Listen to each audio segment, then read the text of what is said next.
Show with John Impemba and James Grande.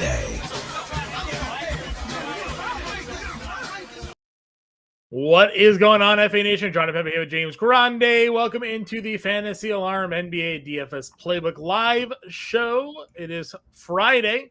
We have a nice 7-game main slate on tap. Grande had your playbook for today. Crazy day in the NBA. Memphis Grizzlies, the 5 seed in the West, fired their entire coaching staff. Missing like their whole team all year long. Missing their whole team. 5 seed, missing their entire team this year. Fired their entire coaching staff.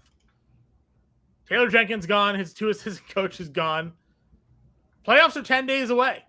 They said whatever was going on could not wait. It just could not wait. They had to clean house in Memphis there. So, all right. Something had to have happened. Maybe those stories will come out after the season. But yeah, Memphis firing their entire coaching staff. Headline today, a few moments ago, we learned that LaMelo Ball out for the season. You have minor procedures on his ankles and wrists. That man can't stay healthy. So he is out. You see all the red and orange on today's slate as it is. A lot of big names here listed. Many already ruled out for tonight. Some we're still waiting on official news for it, but you know, this is what we get when we're late March, heading into the final weeks of the NBA season. Bart Scott can't wait. Yeah. But we appreciate you guys still tuning in with us. I know MLB is going on, right? You could be locked in to Colorado Rockies, Tampa Bay Rays right now instead of being here with us preparing for tonight's NBA DFS slate. So appreciate the support, continued support with all of you here. Rays, Rockies. You know, you could have. You never know. What a showdown slate that must have been. Could be locked into it. Ryan Pepio, Kyle Freeland, the pitcher's duel we all wanted, you know. But we got, nonetheless, an NBA slate to discuss that has Nikola Jokic, that has Giannis, that has Towns, Harden, Edwards, a lot of big names. Some of those players will play, possibly. We're not sure. Yeah, we're not sure who will. Some big names on this slate. So, again, grind into the playbook, hit that like, that share, that subscribe. If you have comments, throw them in the comment section. Got a let's go. We got we in the building, and we got a let's go here as well. So, appreciate the support, fellas. Your top overall point guards that are active for tonight, at least for now. James Harden, $9,600. Maybe Steph, $91. Booker is $9,000. We weren't sure who of Cleveland was going to be ruled out. It was the bench players. Ty Jerome still out. Max Strus ruled out. Well, Strus starts, but like they're ancillary pieces more so because the starters are all in, right? Like we thought maybe. Well, except Strus, the big four. They're big four. They're big four. We thought maybe we would have gotten a Garland or an Allen or something. Nope, they're all in. They're all facing Detroit here tonight, which playoff preview maybe. So talk to me here. Top point guard. There's a lot of value, obviously, on this slate. We did it this morning. We'll talk about it again. Do you find yourself looking to spend up here? Now that I switched to light mode, get my eyes fixed there. Yeah, I mean, you can. I don't think you have to, but if you read the playbook over at fantasyalarm.com, I have basically one point guard over like $5,100. Yeah. And it's James Harden. I like Harden in tournaments. But like I don't have like much else to like really like definitively be like, yes, I love this play. I think Harden is a good tournament play, 50 plus fantasy points in like 9 of his last 11, really high scoring ceiling. They look really good. Brooklyn has been scrappy mostly. So if they keep the game competitive, Harden should play boatload minutes. Yeah. There's some teams on this slate that is going to play really meaningful basketball from here on out, and the Clippers are on the top of that list. Again, everything to stay out of the play-in game. All 3 of those like potential 6 seeds are playing tonight. The Clippers, the Warriors, the Timberwolves. All three of those teams jockeying for position, all of them need wins. So expect Harden to play max minutes. Curry, I'll probably stay away from. Looks like he's trending towards a return, but large field stuff only, and same with the book, large field stuff only. Sure. You mentioned that you weren't really investing in the mid-tier. Obviously, ownership isn't really there either.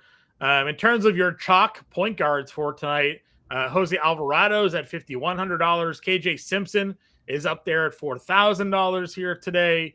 You have other guys with point guard eligibility that could be getting some ownership tonight as well. Like Kevin Porter Jr. in that conversation. Do we just jump there, or is there any merit to discussing, the rest of these like mid-range guards to you? Literally jumping right there. Right. Exactly what I did. Like even when you like look at it, Darius Garland's priced up too high. Jamal Murray's priced up too high. Scotty Barnes is priced up too high. Russell Westbrook is definitely priced up too high. If like Denver plays everybody, Pajemski is too expensive. Mm-hmm. D'Angelo Russell has a miserable matchup. Like there's just not a lot to like. So I do think like you get to the Dennis Schroeder tier. I prefer Schroeder to Jose Alvarado. I said it last slate, and I'll continue to say, like, I think Jose Alvarado is a fine fantasy player, but I just prefer other guys. Like, sure. You look at the numbers Dennis Schroeder has accumulated this year without Cade Cunningham, almost a 4% usage bump, third highest on the team, up to about 25%, and is averaging nearly 1.1 fantasy points per minute. And we talked about it. His last game, he just ran really poorly. Foul trouble, then more foul trouble, then there was a blowout, right? It just never got on the floor, never was able to play. Game prior, you saw 35 minutes in the start, 16-5, and even that is kind of like a bad. He was 4 for 12 from the floor. Like Dennis Schroeder can be more effective offensively. So I think Schroeder really stands out.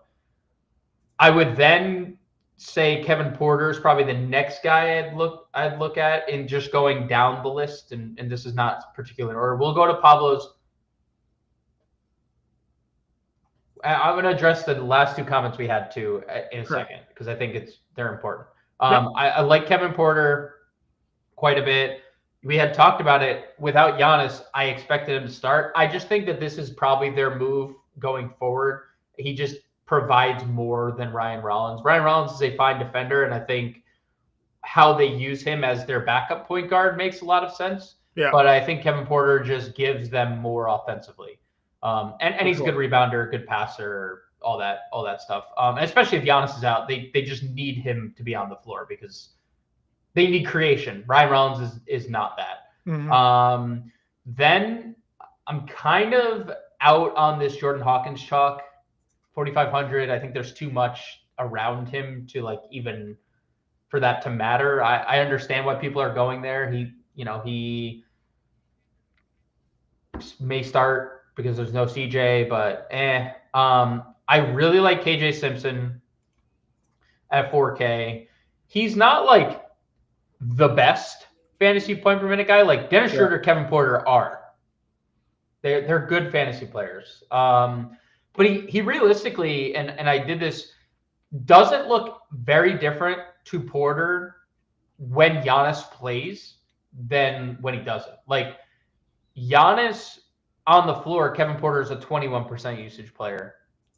When Giannis is off the floor, he's a 27% usage player. That just Giannis saps usage from everybody, so it makes sense. But I think Simpson makes sense as a value play, especially LaMelo out. They're down a bunch of guys, G League, and just injury in general. 20% usage, 0.8 fantasy points per minute, should play 30 minutes, has played when he started basically 30 plus minutes and plays in blowouts too. So like pretty matchup proof KJ Simpson is. So I like him at 4K. Then there's the Knicks stuff where I believe Tyler Kolek starts. Would be my guess.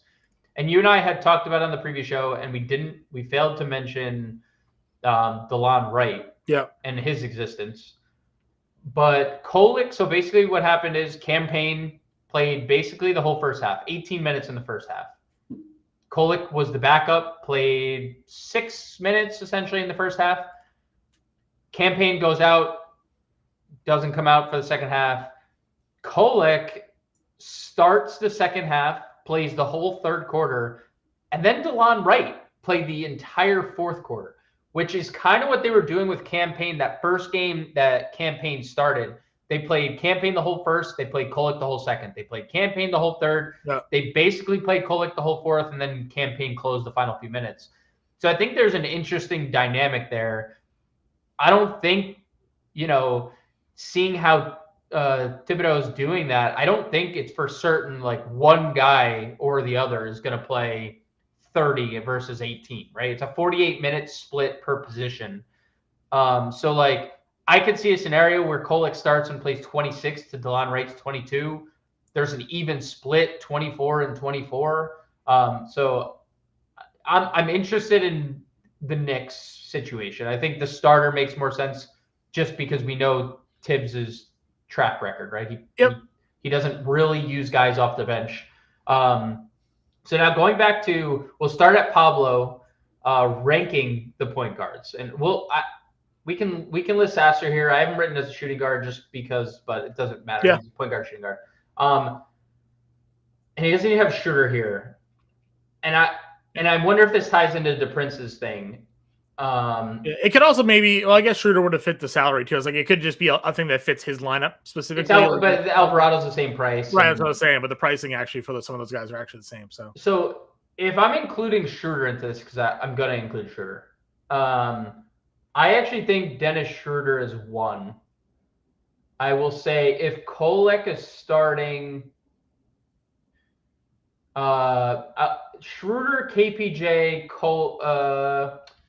Simpson at 4K it's tough. The problem with Kolick, as you mentioned, is that he is a zero scorer. Offense. I will say Alvarado is probably near the back end. I also think Sasser, and I've talked about this to you, and I talked about on the pre-show, he has run really good in back-to-back games. There was 2 injuries 2 games ago, Hardaway and Cade Cunningham, and Asar Thompson foul trouble. Last game, no Cade, Dennis Schroeder, massive foul trouble. He has ran really good and blowout, right? Completely perfect 2 straight games. I understand he's going to play, and I understand he's going to play a solid amount of minutes. Yeah, I think he plays 22 to 24 probably. He's going to there's going to be overlap. But there is the chance that it's still the low end of the 20s. If Asar Thompson stays out of foul trouble, if Malik Beasley's making shots, if Tim Hardaway is making shots, like there's no guarantee Sasser is extended beyond or 2. Yeah, he's the backup point guard that has a path to extra minutes. Yeah, and there's also a path to not having the extra minutes. Simpson's your chalk. Like I'll say I like Alvarado the least, and it's another chalk thing that I'm willing to just move on from and play basically everyone else. Kolick needs to start to rank anywhere near the top of the list. I feel best about Simpson, KPJ, Schroeder. And then the Prince's comment, he didn't do anything last game. That is directly after I mentioned Dennis Schroeder. And that's the problem with DFS in a nutshell. That is the problem with DFS players in a nutshell. Right there. He didn't do anything. I'm not trying to sing you out, the Prince, but you're the one who said it, so I'm going to sing this comment out. Just because Dennis Schroeder got in foul trouble last game and they got in a blowout should not automatically trigger your brain to be like, can't play him the next game. If we did that, if Nikola Jokic has a bad game, are we not playing Nikola Jokic the next game? I'm not saying that these are the same players, but you cannot take a player on what they did last slate and just automatically X them out on your next slate because he was bad last time out. Can't play him again. No, that's an awful view on DFS in general. So I would say you just look at the numbers as a whole. Cade Cunningham's off the floor. Jaden Ivey doesn't exist. He's over a fantasy point per minute. He has a 25% usage rate. That's where you fall back onto. That's where you when you're doing your research, you look at, not how someone did the game prior, because nobody plays good over 82 games. Like there's just that player doesn't exist. So I would say that's just a how to approach DFS in general. Elf Payton. Comment in this section. Yeah, this is Elf Payton's burner. I'm convinced. He talked about it on the previous show as well. He said he's going to play Elf Payton. If you want to play Elf Payton, you can play Elf Payton. I mean, no 14 assists off the bench. You know, like no one's stopping you from playing Elf Payton. They're a little healthier than they were on the second leg of a back-to-back the other day. But there's, I don't have much else. Like it's a terrible matchup. If that game blows out in a 14-point spread, then yeah, you'll get like fourth quarter run from Elf Payton, like more run from Elf Payton. Yep. Shooting guard. Andy Edwards is up at the top. Donovan Booker. Donovan Mitchell. Donovan Booker. Yeah. I would play that player. I'd play the combination of Booker and Mitchell for sure. Yes. Devin Booker and Donovan Mitchell are up at the top there. Again, a lot of these guys have dual positional eligibility, so there's a ton of crossover. Do you find yourself looking to spend up at this position at all, or are you kind of doubling up at these value guards? I cover Boyd Anthony Edwards on my playbook today. Good spot. It's a really good spot. I do not like Jamal Shed. I don't. A lot of other value guards, right? Tonight, like when Shed was good the other day when he was starting and there was fewer value options. Now there's like a whole bunch of value options. I think there's 5 other guards that will play more minutes than him and have typically been better per minute. I'm not saying Jamal Shed's been bad lately. He hasn't. No, he's probably a good like tournament play. I know that Justin plays in like the 20 max and whatnot sometimes. So like, if you're making a couple of lineups, like definitely throw him in there. He'll be 5%, tonight. So could be good enough. Yeah. He's not on my radar, but if you want to play him, play him. Yeah, I like Ant in this spot. He's low owned. Again, incredibly meaningful basketball that they're going to be playing down the stretch. They want to get out of the play-in. They're currently in the play-in. Phoenix has had no answer for Anthony Edwards this season.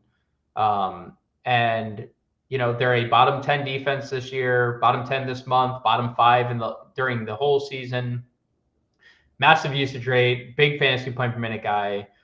So I am fully expecting Ant to get back on track here, have a monster game. And, it's a situation where everyone's playing Jokic, everyone's playing Giannis. There is a lot to dislike about. You're gonna be shocked when I say this. Yeah. There's a lot to be disliked about Nikola Jokic tonight, because of what Utah has already rolled out and potentially going to roll. Well, we talked about that on the previous show, and then we highlighted a couple of games where, like in 30 minutes, he went for 80 fantasy points. It's true. He's also ownership-wise, he's the second highest rostered player on the slate tonight. So also looking for leverage. So it's something to you make a decision. A lot of people are playing Giannis. A lot of people are playing Jokic. A lot of people are playing both because you can probably afford to do so with all the value.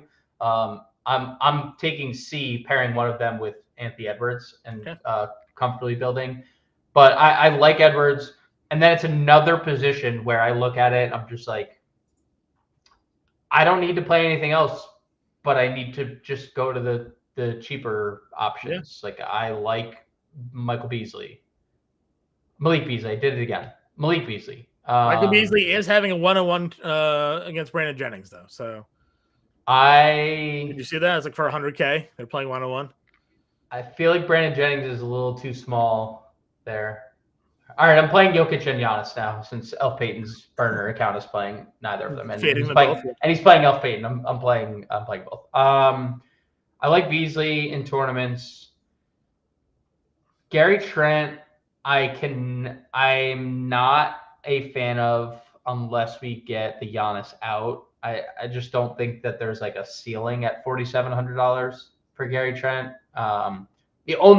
The only ceiling condition Gary Trent has is if he makes a bunch of threes, especially if Giannis is in. Like it's, sure. And And I really like Jacoby Walter. That would be the one Toronto player that I would play. They ruled out Ochai Agbaji. They ruled out RJ Barrett.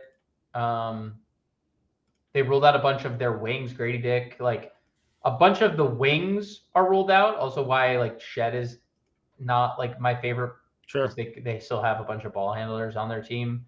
I expect Walter starts again. That's what he's done the last couple of games. So he's actually like with the guys out and traded. It's an 88-minute sample. 22.5% usage, 1.03 fantasy points per minute. At sub 4K, like you do not find those types of numbers for players. Yeah. Like I understand that Quickly and Barnes are there. They had RJ Barrett and Scotty Barnes last game. He took 14 shots in 30 minutes. Like it wasn't like he was just out there farting around, like getting good cardio. And no, he was very active. So at 3,900, I have a lot of interest in Jacoby Walter. That's the only time you're going to hear me mention Toronto for the rest of this show. But I do think Walter makes a lot of sense. It's a really barren position. A lot of the crossover from point guard you could play here, which I think helps. But does Merrill become any more interesting? No Strus, no Jerome. Yeah, he should play mid-20s. He's been good lately. He's been making shots. You know, we could see he played 32 games ago. Yeah, you never know what Cleveland's going to do with their starting lineup. It could be Sam Merrill. He started the other day, as you mentioned. Could be Isaac Okoro. They've done that before. And even if Isaac Okoro starts, not even in a fire, are you rostering Isaac Okoro? Not even if it's 5 Isaac Okoros playing, would you roster 1 Isaac Okoro? Like, no, you don't. They could start Dean Wade again. You know, they could do a lot of different things because Cleveland is DeAndre Hunter. They're not set into anything there's no like rhyme or reason as to who they're starting. But I do like Sam Merrill, and we'll know that's the Island 7 p.m. game. So I definitely don't hate a $3,700 Sam Merrill. I prefer Jacoby Walter, but I do think that's an interesting discussion. If Sam Merrill's in the starting lineup, like if we get we'll get the 7 p.m. game and we know that's the starting lineup. I do think, especially when you look at ownership, Jacoby Walter's popular and Sam Merrill is not. And I wonder if the gap would close there or not. Sure. Anything else here? No, we mentioned everything already. Right. Small forward then. Kawhi at $8,800, this guy we highlighted last night as one of our favorite plays. The minutes have been great. The production has been insane. We're just getting vintage Kawhi right now. Vintage Kawhi. He's great. I got nothing really bad to say. I've mentioned it. If this is at all competitive, he's playing 40 minutes, right? Yeah. If it's at all competitive and they need him to play 40, he's playing 40 because they are the 6th seed currently. So so you have him. Do you go to the New York guys next, I guess? Yes. Exactly where I'd go. Which of the 3? So looking at the numbers, we'll get Josh Hart out of the way quick. Sure. GPPs has 9 triple doubles this year. Also has like that many games of under 30 fantasy points, right? Yeah. GPPs only can win you a tournament. You can go to bed early if he stinks. I think OG is the better, more consistent option. Since March 7th, which is the game that they played, the first game without Jalen Brunson, OG Anunoby has a 24% usage rate, averages 1.06 fantasy points per minute. Really good numbers, like really, really good. 24% usage is great. 1.06 fantasy points per minute, great. I think the one thing that intrigues me about Mikal, and again, I think OG is the best play of the 3. I find this interesting about Mikal Bridges. He, in the game that campaign leaves, right?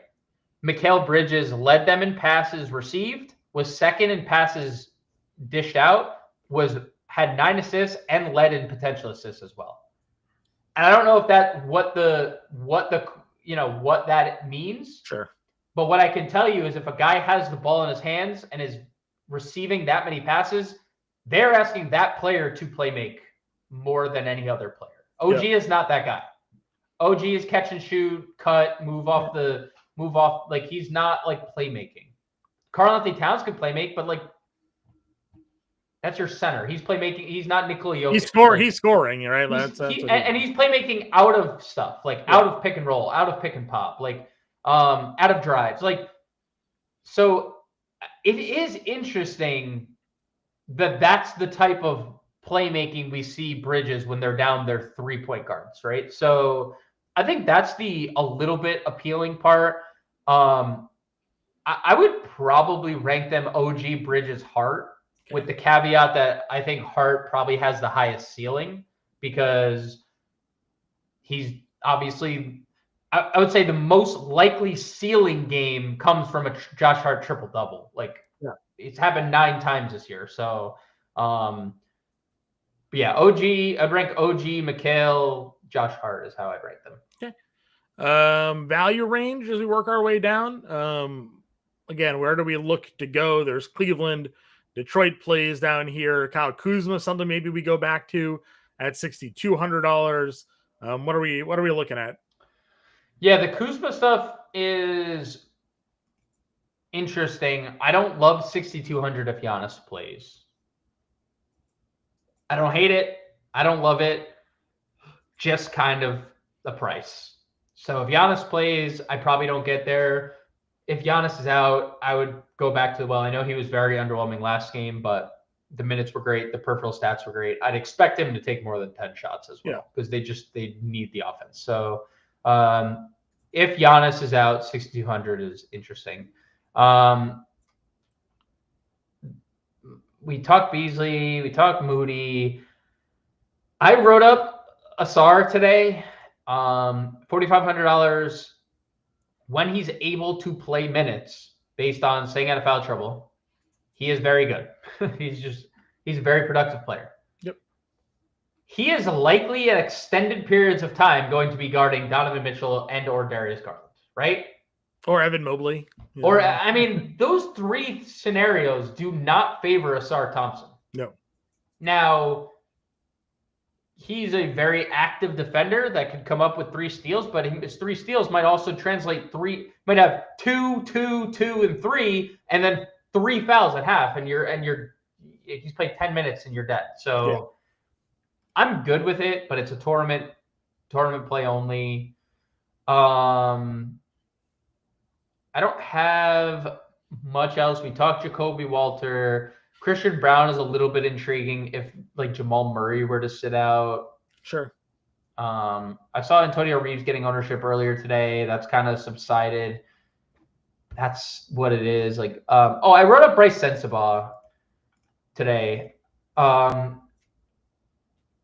This is an interesting one. He played another one. He just played all 12 second quarter minutes and all 12 fourth quarter minutes yesterday, which I don't get. It was a pretty competitive game.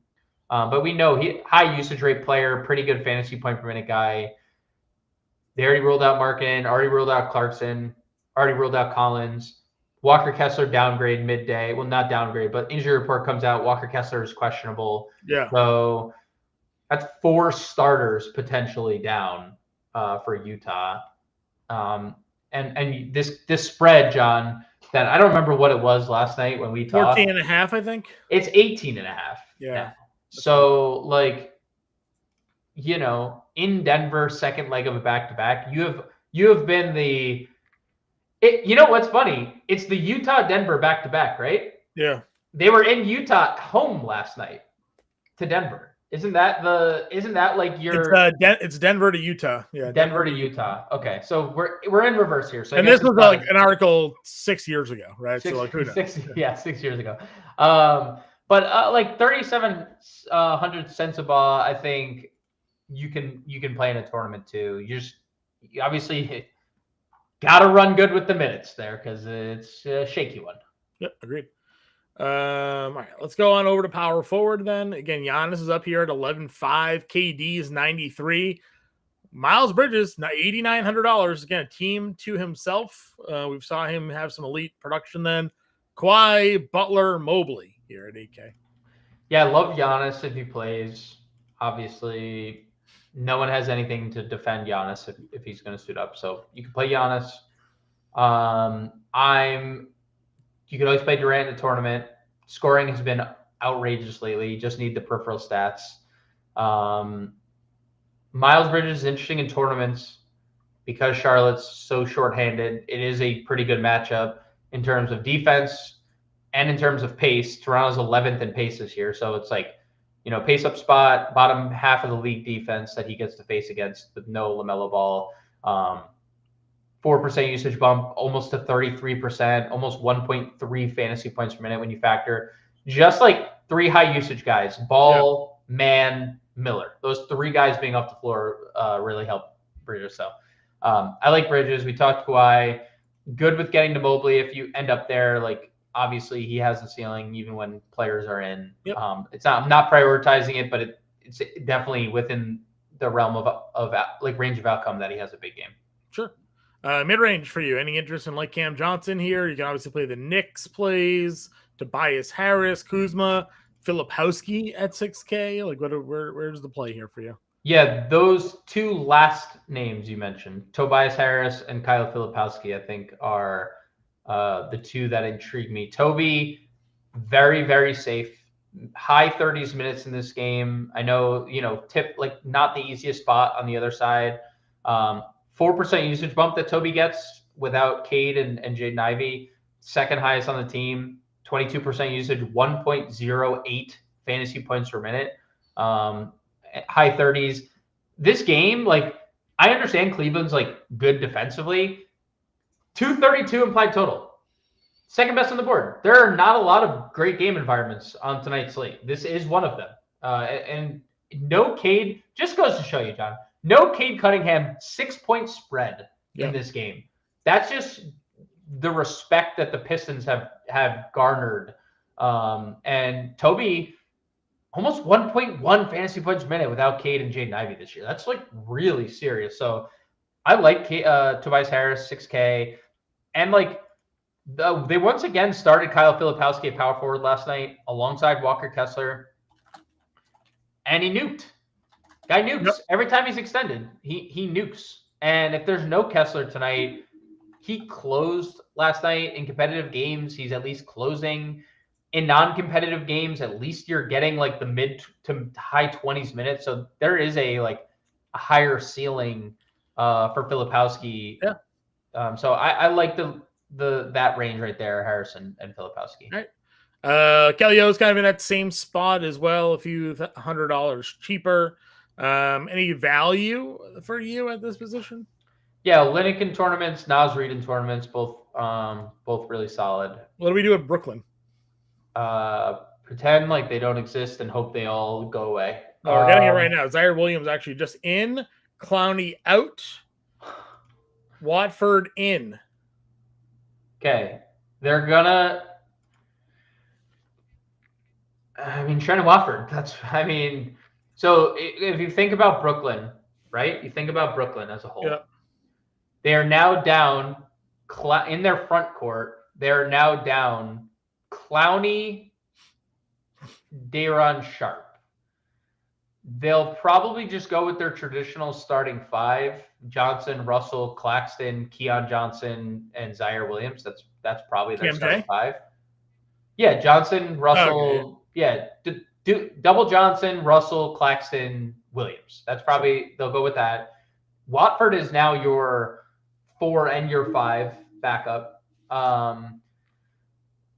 I would say it would have made Brooklyn more appealing overall as a unit if Clowney and Watford were ruled out, or if Zaire and Clowney, or like 2 or 3 of them were ruled out. But just because we get one, the pace of that game sucks. Like it's awful. They're 2 slow pace teams.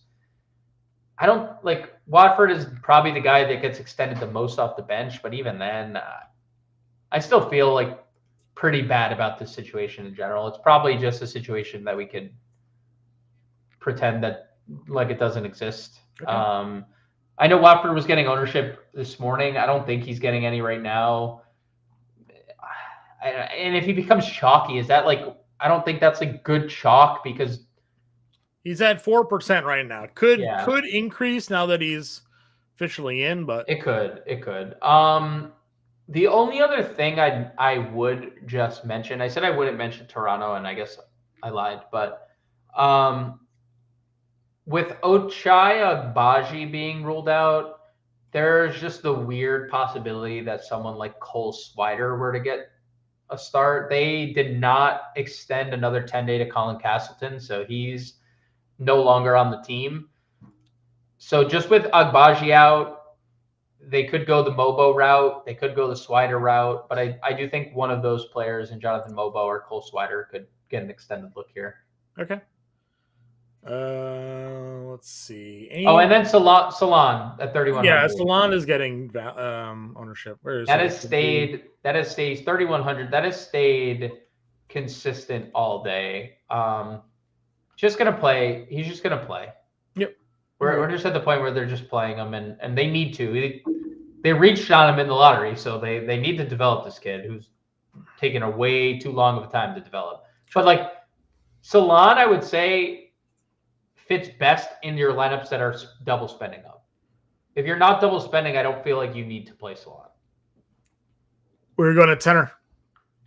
So like you can obviously play Jokic. I think it's a great spot. This does feel like a 3-quarter game. That doesn't matter as much to Jokic as it matters to other people. But this does feel like Nikola Jokic is playing 3 quarters. We'll see. Obviously, even in 3 quarters, he has a massive ceiling. So if you fade a Nikola Jokic chalk, you're going to be sweating bullets, and you need anything else that you spend up on to absolutely nuke. Like if I'm playing Ant today over Jokic, I need Ant to go for 60. Sure. If I'm playing Giannis over him, I need Giannis to go for 70. Oh, what about Towns? If I'm playing Towns, I need Towns to go for 70. Like there's no 60 for Towns because he's 10-2. You need ceiling out of everyone. So I like Towns. You know, I like Jokic. They're clearly 2 elite spend ups. All right, so you have Towns, Jokic up at the top. Where are we looking to go in the mid range? Jalen Duren 72. I said Tobias Harris had the second largest usage bump on the team. Jalen Duren has the largest usage bump on the team. Yep, I think we saw last night 1.3 fantasy points per minute, right? Something like that. Yeah, 1.3, about 21% usage. So I like Duren. The only problem that you'll see with Duren, and it's been a conversation you and I have had for an eternity, it's the minutes. Even when he stays out of foul trouble, he just doesn't get extended very often. Like very often do you see him play 30. Yeah. And even in a situation like Isaiah Stewart gets thrown out of a game, which is always live, they have Paul Reed. They just play Paul Reed as they don't give Duren extra minutes. So you're playing him in 30 minutes. That's basically the ceiling. So yep. I like Duren 72. I'm okay with Jared Allen. I don't love it. I'm actually pretty okay with Rudy Gobert. He has been really good lately, and he's been the only Minnesota big to like actually get consistent playing time. Like Randall and Naz Reid both play like high 20s. Like that's fine, but Rudy Gobert is the only one of the 3 that's actually getting like high 30-minute ceiling. So I don't mind Gobert at 6,300. Obviously, Brolo, if there's no Giannis, he'll be low owned if Giannis plays as well. Like that, that's a very interesting spot. We talked Filipowski already. You can play Claxton, it's fine, but Zubats is obviously elite defensively. Would you play any value at the center? Yeah, Yves Missi is solid. I mean, he's a $4,500 starting center that anytime he scores, he has a ceiling at this price. Mm-hmm. Will he score? Find out after the game. But if he scores, there's a ceiling. I mean, last 3 times he scored double figures, he scored 30+ fantasy points. At 4,500, if Yves Missi gives you 30, you are very happy with that score. So I would say Missi is probably the one value that I would, and then we mentioned Mobo could play himself in some more minutes, but there's nothing else that stands out. All right. Well, then let's build a lineup. How chalky are we getting? We could plug Jokic. We could plug. I want to play. Let's play Simpson, Schroeder, Jokic.